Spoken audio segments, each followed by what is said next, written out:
우리 중고등부 오늘 말씀 제목이 뭐죠? 크게 읽어볼까요? 시작. 네, 맞아요. 아빠 아버지. 아주 묵직한 저음이. 네. 예전 성경에서는 아바 아버지라고 돼 있었죠. 근데 이 아빠라는 게 훨씬 그 단어에 가깝습니다.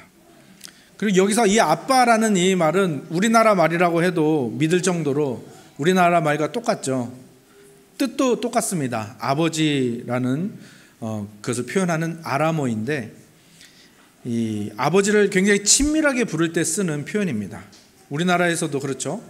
아버지를 친밀하게 부를 때 아빠라고 부르죠. 예수님께서 겟세마네 동산에서 기도하실 때도 아빠 아버지라고 하시면서 기도하셨어요. 그것을 볼 때 우리가 알 수 있는 게 뭐냐면, 예수님께서 평상시에도 하나님을 아빠 아버지라고 부르시면서 굉장히 친밀한 관계를 표현하셨다라는 것을 알 수가 있죠. 그런데 오늘 본문을 보니까 그 아빠 아버지라는 호칭을 예수님 외에 누군가가 쓰게 되었다, 누군가가 이제 그 호칭을 할 수 있게 되었다라고 말하고 있죠. 그게 누구입니까? 성부 하나님을 아빠 아버지라고 부를 수 있는 존재가 있다고 하는데 그게 누구입니까? 하나님의 아들의 영을 받은 사람, 바로 우리 신자들이죠. 여러분 모두가 이제 하나님을 아빠 아버지라고 부를 수 있게 된 겁니다. 아무도 놀라지 않죠. 아무도 신기해하지 않죠. 왜 그렇습니까? 우리에게 너무 익숙하잖아요. 그죠? 우리가 주기도문 할 때도 하늘에 계신 우리 아버지요 이렇게 말하는 게 우리는 어색하지가 않아요. 그죠? 그리고 우리 권사님들 중에서 깜짝 놀라면 아이고 아버지, 그런 거 많이 보는데, 너무 자연스럽게 우리는 하나님을 아버지라고 부르고 있기 때문에 이것이 우리에게는 신기하거나 놀라운 일처럼 여겨지지 않죠. 그래서 사실 우리가 이 부분을 더 자세히 살펴봐야 되는 거예요.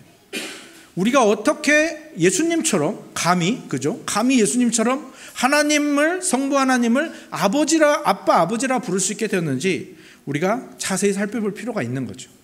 먼저 우리 4절을 같이 한번 읽어볼까요? 4절입니다. 4절 같이 한번 읽어보죠. 시작. 때가 차매 하나님이 그 아들을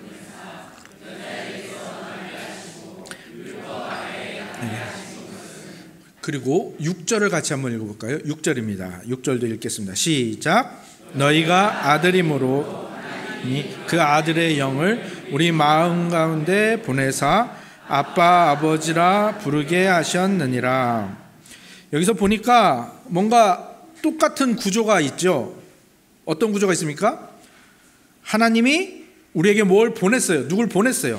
4절에서는 아들을 보냈다고 하고 6절에서는 그 아들의 영을 보냈다고 하죠. 여기서 우리가 알 수 있는 게 뭐예요?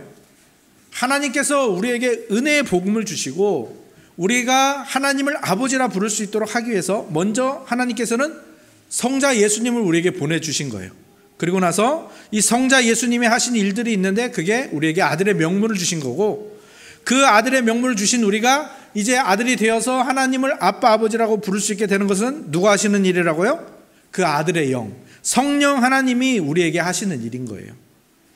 조금 이것이 어렵다면 예수님께서 이 땅에 오신 이유가 우리를 하나님의 아들이 되게 하기 위한 것이 거기에 맞춰져 있고, 성령 하나님께서 이 땅에 오신 이유는, 우리 마음속에 오신 이유는 우리가 그 하나님의 아들로서 아들답게 살아가게 하기 위한 그 일들을 하신다라는 것을 알 수 있는 거죠.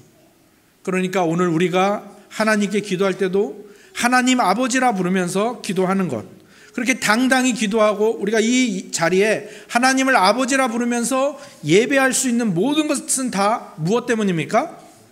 예수님이 우리를 위해서 행하신 일 때문이고, 그것을 성령 하나님이 우리에게 적용하시기 때문에 우리에게 지금 이 일들이 자연스럽게 나타나고 있고, 하나님을 아버지라 부르면서 하나님께 자연스럽게 예배하고 있다라는 것입니다. 그리고 우리가 알아야 될 것은 무엇입니까? 우리가 이렇게 된데, 우리가 이렇게 하나님을 아버지라 부르고 하나님께 당당하게 예배하는 이 일에 우리가 뭘 한 것이나 우리가 뭘 기여하거나 우리가 뭐 조건을 만들거나 한 것이 전혀 없다라는 거죠. 우리는 절대로 하나님을 아버지라 부를 수 없는 죄인이었습니다. 그런데 전적인 하나님의 은혜로, 전적인 예수 그리스도의 은혜로, 전적인 성령 하나님의 역사하심으로 우리가 드디어 하나님을 아빠 아버지라 부를 수 있게 된 거죠. 그러니까 이 부분을 우리가 좀 잘 살펴봐야 돼요. 원래 우리가 어떤 존재였는지, 그리고 어떻게 우리가 하나님을 아빠 아버지라 부를 수 있는 존재가 되었는지, 이거를 분명하게 짚고 넘어갈 필요가 있는 것이죠. 그래서 오늘은 우리가 간략하게 살펴볼 거예요.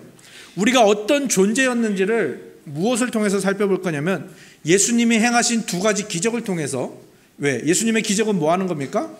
뭔가를 회복시키고, 그죠? 특히 오늘 나눌 두 기적은 귀신을 쫓는 기적입니다. 그러니까 귀신을 쫓아낸다. 귀신 들린 자에게서 귀신을 쫓아내는 것은 뭡니까?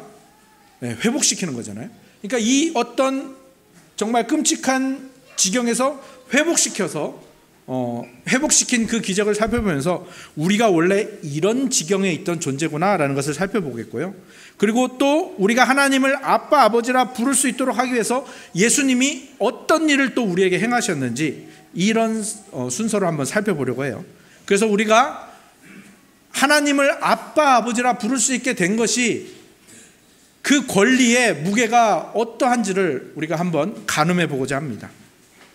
먼저 예수님이 행하신 기적 두 가지를 살펴볼 건데요. 첫 번째 기적은 뭐냐면 우리가 잘 알고 있는 기적이에요. 돼지떼, 군대 귀신. 이 키워드가 말하는 기적이 뭔지 여러분들 아시죠? 네. 이 기적을 요약하자면 예수님이 거라사 땅으로 가셨어요. 거라사인의 땅으로 가십니다. 그러니까 이방 땅으로 가신 거죠. 그런데 거기에 귀신 들린 자가 있었어요. 이 귀신 들린 자는 하나의 귀신이 든 자가 아니라 많은 귀신, 그 귀신이 자기의 정체를 밝히는데 우리는 군대인이다 라면서 많은 귀신이 한 사람에게 들린 그 모습이죠. 그는 귀신에게 지배당해서 오랫동안 어떻게 하고 살았냐? 아무 옷도 입지 않고 무덤 가운데 거하던 자였습니다. 그런데 예수님이 귀신을 쫓아내시자 그 귀신이 어떻게 했죠? 예수님께 뭘 구했죠? 돼지떼에 들어가게 해달라고 간청을 했어요. 우리를 지옥으로 보내지 마시고 돼지떼에 들어가게 해주세요. 그랬더니 예수님이 허락하시니까 어떻게 했죠? 그 돼지떼가 비탈로 내달아서 호수에 빠져서 다 몰살당했죠. 그때 이 거라사인들이 어떻게 했습니까? 예수님께 제발 떠나가 주세요. 제발 떠나가 주세요. 그 사건이죠. 우리가 그 사건을 기억합니다. 왜 이 사건을 기억해야 되죠? 분명합니다. 이 거라사 지방이 유대 땅이 아니라 이방인의 땅이라는 것, 그리고 이 귀신 들린 자 이방인이죠. 그러니까 이 귀신 들린 자는 육체적으로나 영적으로나 구원받을 만한 조건이 하나도 없는 자, 바로 우리의 예전 상태를 보여주는 겁니다. 절대로 하나님의 아들이 될 수 없는 자죠. 이방인에다가 많은 귀신 들린 자에다가 옷을 입지 않았다. 이것을 보면서 우리가 뭘 떠올릴 수 있습니까? 지지난주에 함께 나누었던 그리스도로 옷 입었다라는 그 말씀을 한번 생각해 보십시오. 우리가 그리스도로 옷 입었다라는 것이 어떤 것이었습니까? 원래 우리가 죄로 인해서 정말 부끄러움과 비참함에 처해 있는데 그것을 면하고자 무화과 나무 잎으로 옷을 해 입었는데 그것이 아무 소용이 없고, 오직 하나님께서 그 동물을 죽여서 그 가죽 옷으로 우리에게 입혀준 것, 그것이 그리스도를 옷 입었다라는 개념인데, 그렇게 하나님께서 우리를 죄와 타락의 영향에서 벗어나게 하시는 것을 옷 입었다라고, 그리스도로 옷 입었다라고 표현하는 거죠. 그러니까 이 옷 입지 않았던 이 귀신 들린 자는 뭘 표현하는 겁니까? 죄와 타락의 영향에서 그냥 그 안에서 그게 나쁜 건지 아닌지도 모르고 거기에 그냥 취해서 그게 뭐 부끄러운 건지 그게 비참한 건지 자기가 옷을 입었는지 안 입었는지 자각하지도 못하는 그런 비참한 상태에 있었다라는 것. 우리가 그런 존재였다라는 거예요. 하나님을 아버지라 부르기는커녕 부끄러워서 하나님 앞에 나설 수도 없고, 아니 하나님이 있는지 없는지도 모르면서 그냥 그 죄악의 세상, 그 부끄럽고 비참한 세상이 다인 줄, 그런 다인 줄 아는 상황, 그 부끄러움이 그냥 일상인 상황, 무화과 나무 잎으로 옷을 만들어 입을 생각조차도 못하는 그런 어리석은 상황, 옷 벗고 무덤가를 뛰어다니는 정말 아무런 소망이 없는 그런 존재였다라는 거예요. 우리가 생각한 것보다 우리는 훨씬 더 심각한 상태였고, 우리가 생각했던 것보다 우리는 훨씬 더 심각한 죄인이었다라는 것이죠. 하나님께서 예수님을 보내주지 않으면 우리의 결과는 어떠했다라는 거예요? 네, 그 호숫가로 뛰어들어서 몰살한 돼지떼의 운명과 우리는 똑같은 거죠. 죽음으로, 그냥 죽음으로, 그 멸망으로. 의미 없는 그 멸망으로 가려는 그 결론밖에 남지 않은 밑바닥 인생이었다라는 겁니다. 그러니까 우리가 이런 존재였다라는 것을 우리가 분명히 인식해야 우리가 지금 하나님을 아버지라고 자연스럽게 부르는 이 상태가 얼마나 복된 상태인지를 알 수 있는 거죠. 두 번째 살펴볼 기적도 이방인과 또 귀신과 관련된 기적입니다. 며칠 전 수요 기도회 때 우리 김희명 전사님이 이 본문으로 함께 말씀을 나눠주셨는데요. 예수님께서 두로와 시돈 지방으로 가십니다. 그때 이방 지방이죠. 가나안 여인, 이방 여인이 와서 예수님께 간구합니다. 예수님, 제 딸이 흉악하게 귀신이 들렸습니다. 불쌍히 여겨주십시오. 제 딸을 고쳐주십시오. 예수님이 몇 번을 거절하세요. 처음엔 들은 척도 안 하시고, 두 번째는 나는 이스라엘 집에 잃어버린 양 외에는 다른 데로 보내심을 받지 않았다고 하시고, 그리고 결정적으로 이렇게 거절하시죠. 우리가 잘 아는 거죠. 자녀의 떡을 취하여 개들에게 던짐이 마땅하지 않다. 이렇게 여러 번 거절하세요. 물론 이때 이 여인이 굉장히 지혜로운 대답을 하죠. 뭐라고 하죠? 주여 올소이다마는 개들도 주인의 상에서 떨어지는 부스러기를 먹지 않습니까? 그 부스러기 은혜라도 저에게 주십시오. 이 믿음의 고백을 하죠. 근데 여기서 우리가 봐야 될 건 뭡니까? 우리가 그런 처지였다라는 거예요. 우리도 이스라엘 자손이 아니죠. 유대인이 아니고 이방인이죠. 우리는 하나님의 자녀가 될 수 없습니다. 하나님의 자녀 거기에 끼지 못하는 개와 같은 존재들인 거예요. 예수님을 받을 수도 없고 하나님을 아빠 아버지라 부르는 것은 더더욱 불가능한 존재라는 거죠. 그냥 그 상 밑에 개와 같은 존재로서 자녀들이 먹다가 떨어뜨린 찌꺼기 은혜로 그냥 그 하나님의 백성이 살아가니까, 그래서 세상이 멸망하지 않으니까 우리도 그냥 겨우겨우 살아가는, 그렇게 연명하는 존재였다라는 거예요. 이게 바로 우리가 얼마나 심각한 존재였는지를 알려주는 두 가지 모습인 겁니다. 그러면 이렇게 심각한 두 가지 상황을 보면서 이 심각한 존재가 어떻게 지금 자연스럽게 하나님을 아빠 아버지라 부를 수 있게 된 거죠?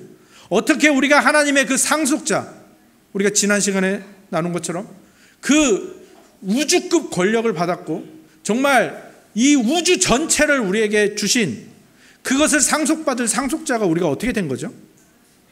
그것은 한마디로 하나님께서 우리에게 당신의 아들 예수 그리스도를 보내셨기 때문입니다. 그리고 예수님께서 우리를 위해서 행하신 일들 때문에 우리가 그 권리를 누리고 있는 거죠. 우리가 어떤 존재였다고요?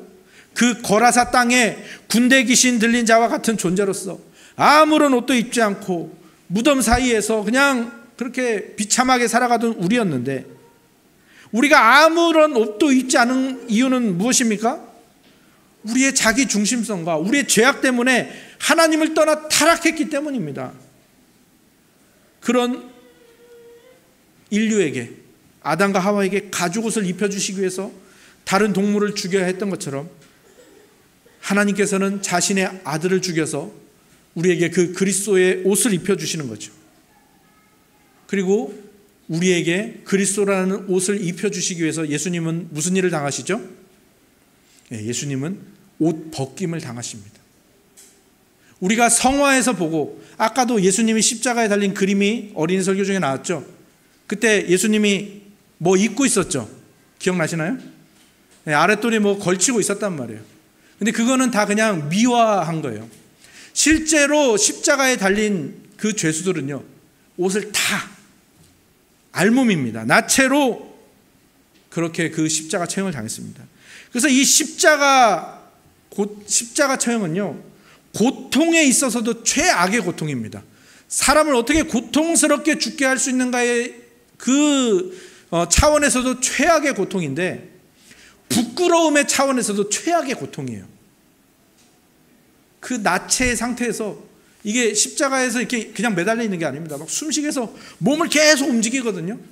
그러니까 사람이 나체로 못 박힌 채로 파닥파닥인다고 생각해 보십시오. 얼마나 부끄럽습니까? 근데 예수님이 왜 그런 형벌을 당했다고요? 왜 그렇게 옷 벗기는 그 부끄러운 형벌을 왜 받으셨다고요? 우리에게 옷을 입혀주시기 위해서. 그 무덤 사이에서 미쳐서 뛰어다니는, 그 옷 벗고 뛰어다니는 그런 존재 같은 우리에게 옷을 입혀주시기 위해서 당신이 옷 벗김을 당하신 겁니다. 왜요? 그리스도로 옷 입는 게 뭐기 때문에 그렇습니까?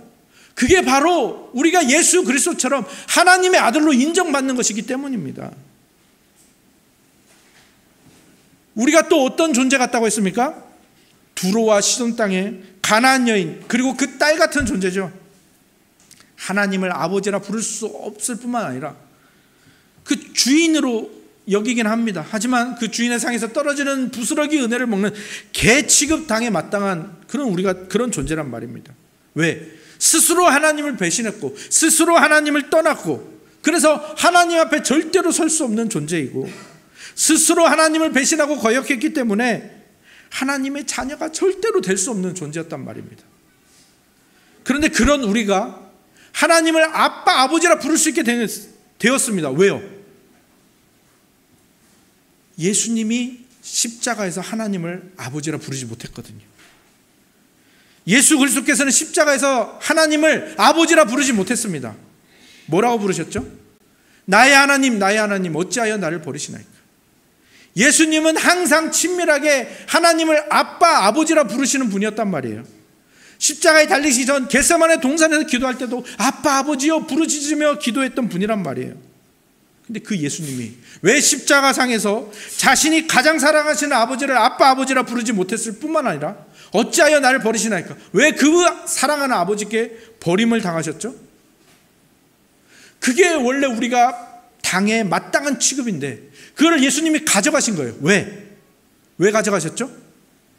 예수님이 받아 마땅한 지위를 우리에게 주시기 위해서. 예수님이 받아 마땅한 지위가 뭔데요? 하나님을 아빠, 아버지라 부를 수 있는 그 아들의 권리, 그 상속자의 권리, 그거를 우리에게 주시기 위해서 예수님은 아버지를 아빠, 아버지라 부르지 못하셨고 그 사랑하는 아버지께 버리심과 외면을 당하셨단 말입니다. 그러니까 우리가 얼마나 심각한 존재였는지, 그리고 얼마나 놀랍고 위대한 사랑을 받았는지가 드러나지 않습니까? 그래서 우리가 드디어 하나님을 아버지라 부를 수 있게 되었고, 그 하나님 아버지께 기도할 수 있게 되었고, 그 하나님 아버지께 예배할 수 있게 되었습니다. 그런데 문제는 뭡니까? 우리가 이 자격과 축복을 굉장히 가볍게 여기며 살아간다는 거죠. 어거스틴이라는 신학자가 있는데요, 그 신학자가 이야기를 하기를 예수님이 하나님의 영원한 아들이 되신 것과 우리가 하나님의 영원한 아들이 된 것은 똑같은 것이라고 고백하거든요. 그러니까 하나님께서 예수님을 사랑하고 예수님을 소중하게 여기듯이 똑같이 우리를 사랑하시고 소중하게 여기신단 말이에요. 그리고 그 자격과 축복을 우리에게 주시기 위해서 예수님이 행하신 일들을 우리가 봐야 한다는 거예요. 그게 가벼운 일이 아니잖아요. 예수님이 옷벗김을 당하셨다고요. 나체로 십자가에 매달리셔서 퍼덕이셨다고요. 예수님이 자신의 사랑하는 아버지께 아빠, 아버지라 부르짖지 못했고 그분께 외면 당하셨다고요. 예수님이 행하신 일들은 우리가 하나님을 아빠, 아버지라 부를 수 있도록 하기 위해서 당신의 자존심, 체면, 존엄성, 권위, 모든 것을 다 내려놓으셨단 말입니다. 내려놓으신 정도가 아니에요. 그냥 던지신 거죠. 내팽개쳐셨기 때문에 우리가 그것을 받게 된 겁니다. 우리가 이것을 분명히 해야 합니다. 사실 저도 이것을 그렇게 깊게 깨닫지 못했습니다. 그런데 요즘 들어서 이 축복의 무게가 조금 더 느껴지는 이유는 몇 년 전에 저희 육신의 아버지가 소천하셨거든요. 몇 년이 흐르고 나니까 아버지랑 관계가 그렇게 좋지 않았음에도 불구하고 아버지의 빈자리가 조금씩 느껴지기 시작하거든요. 그리고 그 빈자리가 느껴질 때마다 뭐가 느껴지냐면 하나님께서 예수님을 얼마나 사랑하셨는지, 그만큼 나를 사랑하신다는 것이 어떤 건지 조금씩 이해가 되기 시작하는 거죠. 그러면서 이 하나님을 아빠, 아버지라 부를 수 있는 이 권리에 대해서 저에게 점점 조금씩 더 커져가는 것 같습니다. 여러분 어떠십니까? 여러분이 하나님의 아들이라는 것, 여러분이 하나님을 아빠, 아버지라고 부를 수 있다라는 이 권리에 무게가 느껴지십니까? 사실 우리 신앙에 일어나는 모든 문제들은요, 바로 여기에서 비롯되는 거예요. 우리가 분명하게 하나님의 아들이라는 지위와 자격을 받았는데 그 아들이라는 지위와 자격을 제대로 체험하지 못하고 제대로 누리지 못하기 때문에 여러분의 문제들이 일어나는 겁니다. 여러분이 아빠, 아버지라 부를 수 있는 이 지위와 자격을 나와 먼 것처럼, 나와 상관이 없는 것처럼 들리고 여겨진다면 금방 그 자리에 뭐가 차지하냐면요, 돈과 재물에 대한 염려가, 그리고 걱정이 그 자리를 차지하게 되는 거예요. 왜?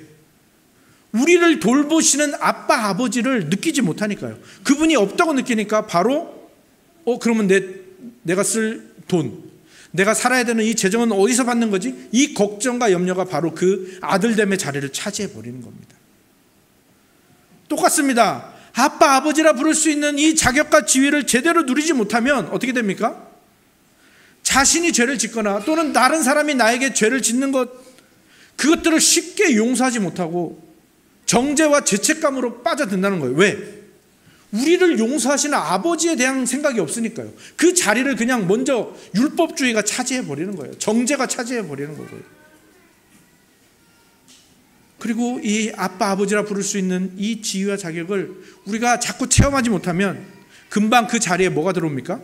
세상의 지위, 세상의 자격들이 그 자리에 들어와서 우리를 괴롭게 한단 말이에요. 너 이 지위 없잖아. 너 이 자격 못 갖췄잖아. 계속해서 우리를 괴롭힌다는 거죠. 하나님의 아들됨을 느끼지 못하면, 하나님의 아들됨을 체험하지 못한다면, 하나님의 아들됨을 멀리 있는 것으로 여긴다면 여러분은 금방 그 문제들로 빠져들 수밖에 없는 겁니다. 그럼 우리는 어떻게 해야 되죠? 6절을 다시 한번 읽어보겠습니다. 6절입니다. 6절 같이 한번 읽어보죠. 시작.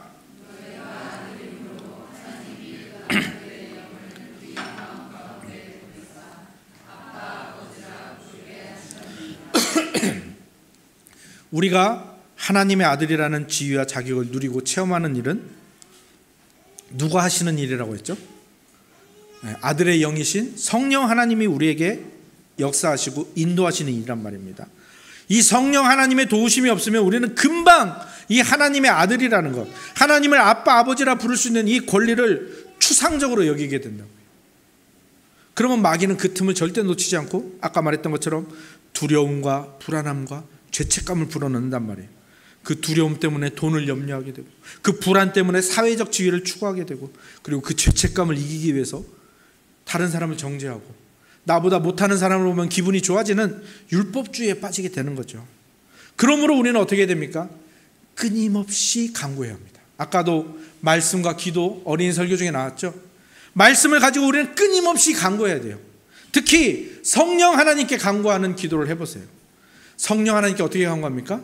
성령 하나님, 제가 하나님의 아들이라는 게 잘 안 느껴지거든요. 이걸 좀 체험할 수 있도록 도와주세요. 그리고 하나님 아버지를 부르짖으십시오. 기도하실 때 좀 어색하죠? 아빠, 아버지라고 한번 불러보세요. 예수님이 가르쳐 주신 대로 하늘에 계신 우리 아버지요, 이렇게 기도를 시작해 보시기 바랍니다. 그 기도와 그 부르짖음이 우리의 삶을 바꿀 것입니다. 반드시 바꿉니다. 다른 것이 여러분의 삶을 대표하고 다른 것이 여러분의 삶의 그 주인 자리를 차지하도록 내버려 두지 마십시오. 그 자리에 아빠, 아버지라는 고백으로 채우시고요, 하나님의 아들, 하나님의 상속자라는 지위로 그 자리를 반드시 채우시기 바랍니다. 그것을 주관적으로 체험하시고 그 아들됨을 늘 고백하시고 늘 부르짖으시고 늘 간구하셔서 하나님의 아들됨, 내가 하나님을 아빠, 아버지라 부를 수 있는 사람이지 라는 이 자격을 오늘도 여러분의 삶에 가득 채워가시기를, 그리하여 그 하나님의 아들됨으로 충만한 인생을 살아가시기를 주님의 이름으로 축원합니다. 아멘.